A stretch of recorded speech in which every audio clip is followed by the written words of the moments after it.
show you 10 simple steps with 5 simple tools how to replace your own cord end. 5 tools: an exacto blade, electrical tape, wire strippers, wire cutters, and a screwdriver. Let's get to it. So what I'm going to do is grab my handy dandy wire cutters and I'm going to snip it. And say goodbye to this cord end. And here's our new cord end. We got 3 terminals and we got a rubber grommet in there. And here's our cord where we're going to grab our exacto blade. And we're going to cut the outer insulation. You can see there's 3 wires in there. We just want to cut enough to peel back this outer insulation so that will be enough to fit and still be snug with that grommet. You didn't know to tell you not to cut towards yourself. There we go. And then you could kind of muscle it if you got the finger strength, or you could grab your side cutters and be careful not to hurt the inner wires and just little light clips at a time. And then you could peel it off. Peel it off. And I would just cut that off with the side cutter. And now, you just sneak this through. And then we're going to want to strip. So I look at the inside conductor, the copper wire, match it up to the best of my ability to the size of the wire stripper that I want to strip with. And go about that much. And give her a nice little twist, so it doesn't look like a fuzzy cat. That's a fussy cat, all right. Twist.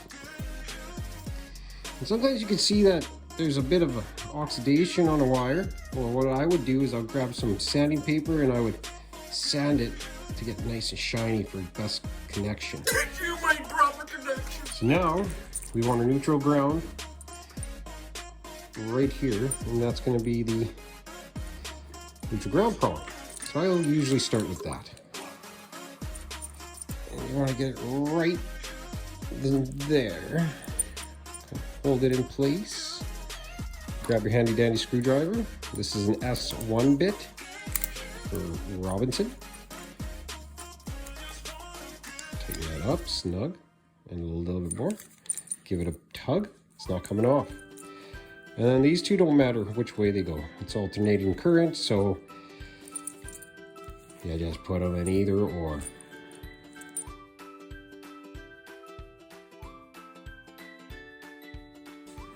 Turn it upside down so that little plate drops so I can get it in between. And then bring it close. And give her a tighten.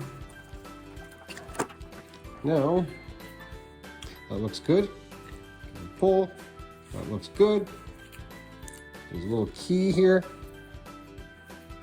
Right there and right here. Those match, so you want to get them in the same place.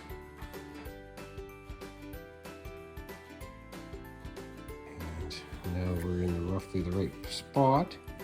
I have an additional bit just to fit in there, so this is an S0.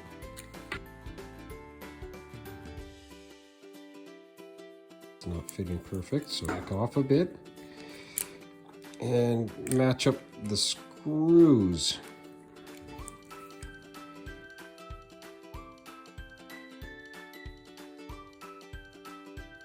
And then you could snug it up.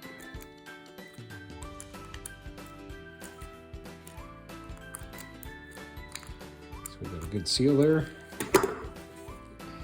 And you can see that the outer insulation is meeting the rubber grommet, which is good.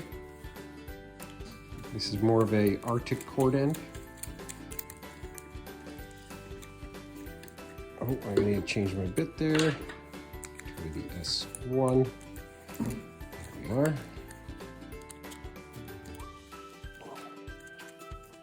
pinch that whole wire and assembly so that if you do pull on it or pull it out like I did, it doesn't pull it entirely from here.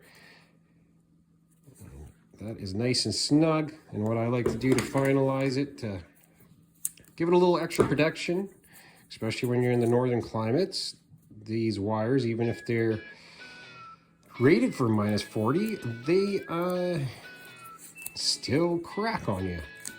So I give it a little bit of an extra oomph, extra strength right at the end. Wrap her around. I'd go at least a good 10 to 20 times, getting it as close to the cord end as possible, so when it does flex, it doesn't flex very much. Just pinch it, pull, twist. Yay!